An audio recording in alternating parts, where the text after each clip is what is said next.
Hey everybody, welcome back to another episode of Craving Shaving. Haven't posted a video in a while, and you can probably see why. I'm growing the beard out.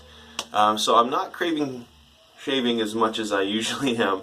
But I think I've finally found out how to tame the beard. And so that's kind of what this video is going to be about, because I have been in a battle with several things relating to my face and my facial hair. Basically what I've been running into is I feel like I really like the look of my beard. I think it looks great. I hate how it feels. And I love shaving my face. So these kinds of things have been battling themselves out. But one thing that I have finally found a way to get a grasp on is how to make my beard not drive me nuts. So that's kind of what we'll be talking about today, and I'll kind of walk you through my experience so far with growing facial hair out and how I finally figured out how, for my face and my hair, how to get everything under control. So let me take you through my journey. First of all, first time I seriously grew my facial hair out was before I started wet shaving, and it was because I couldn't stand shaving at that point. I wasn't doing the traditional thing, and I was using an electric razor or Dollar Shave Club stuff, and I hated it. And so I tried growing my facial hair out, and that lasted probably only a few weeks, and then I was like, forget this, and I shaved it off and would grow it out every once in a while and then shave it off. Because I couldn't stand, I had super itchy hair, and I couldn't take it anymore. So, fast forward to last year, a coworker of mine gave me this bottle, and it used to have the recipe for the beard oil on there. As you can see, there's still some there.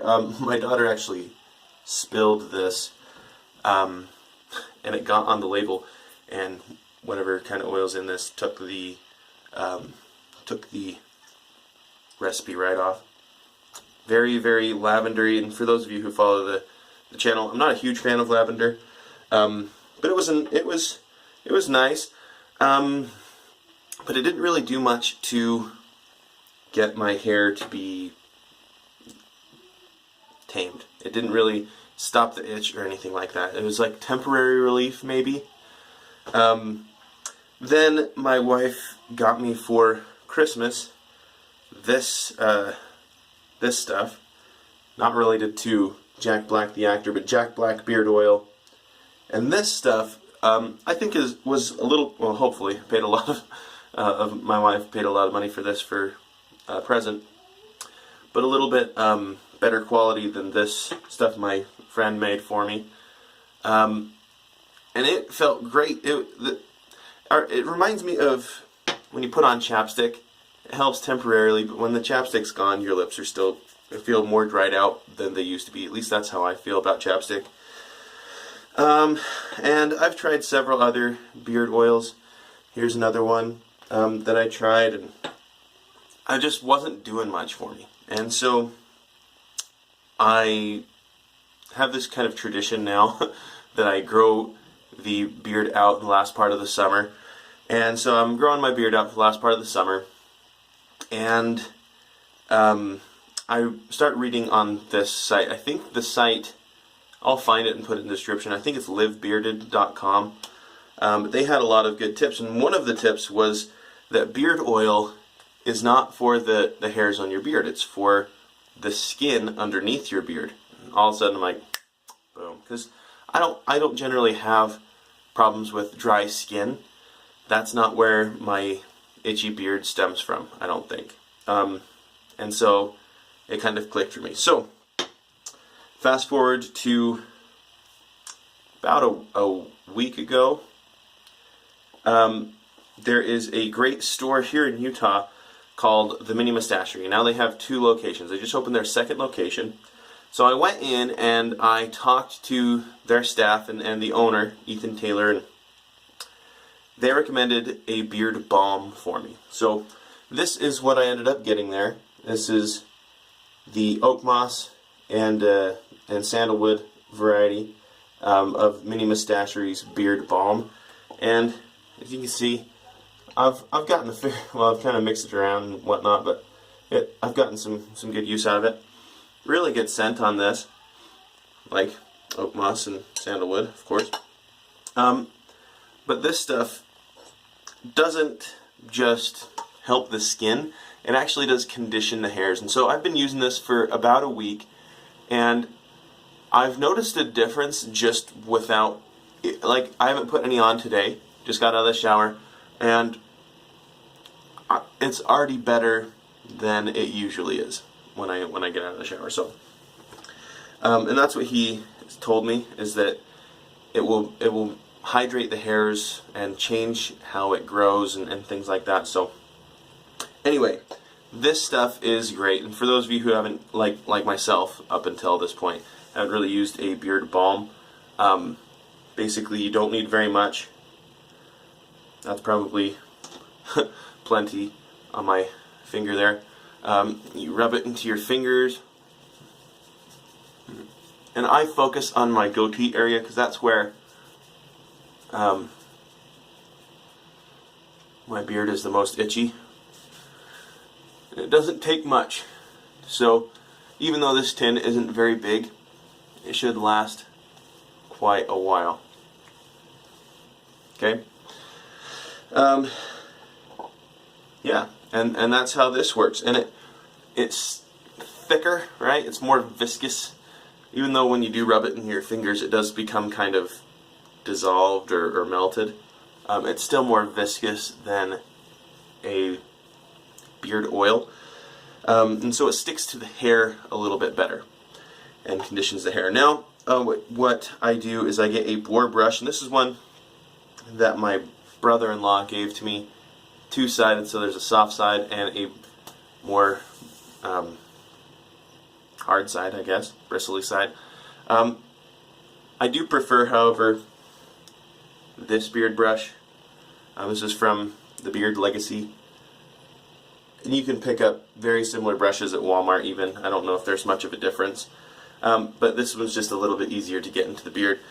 This one is great for brushing your hair if you're into that. Feels really good on your scalp.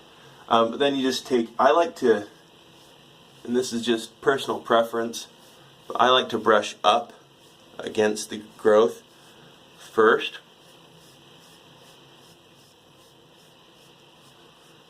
On the beard, and then downward. And this, from what I've heard and from what I've read online and stuff, kind of distributes that balm as well as training the beard hairs on where they should be sitting. And also I've read that you don't want to do that, even though it does feel pretty good to brush the beard hair, with a stiff bristle boar brush like this, boar bristle brush. You do not, oh, my wife's hair's in there. You do not want to brush more than like once, maybe twice a day, because this is pretty aggressive on your beard.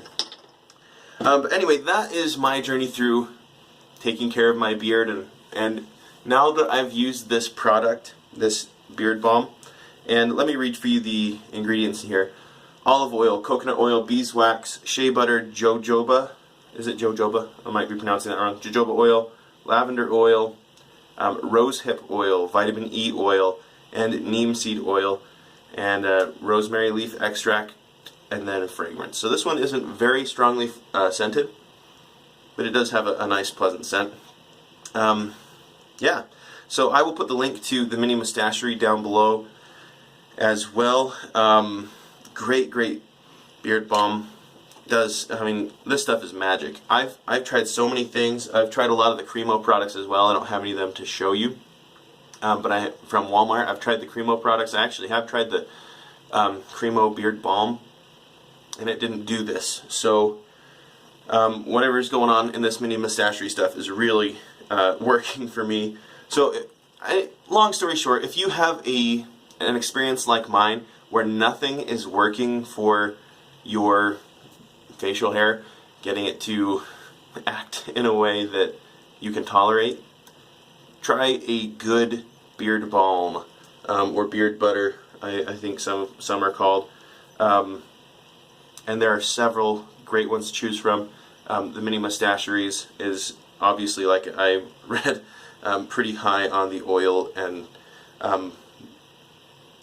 Ethan told me that the shea butter is one of the key ingredients for conditioning that hair. So if you have a similar experience to me, give it a try. Let me know your results as well, because I'm trying to figure out this whole beard thing. Now, the beard is not going to be a permanent placement on my face, although the goatee might, but this, after the beginning of the school year, will probably come off. However, I do need to, I will be uploading a shaving video probably later today, because you gotta trim the neck and the cheeks, so that will be, I've got a package coming, so I'm not going to do it right now.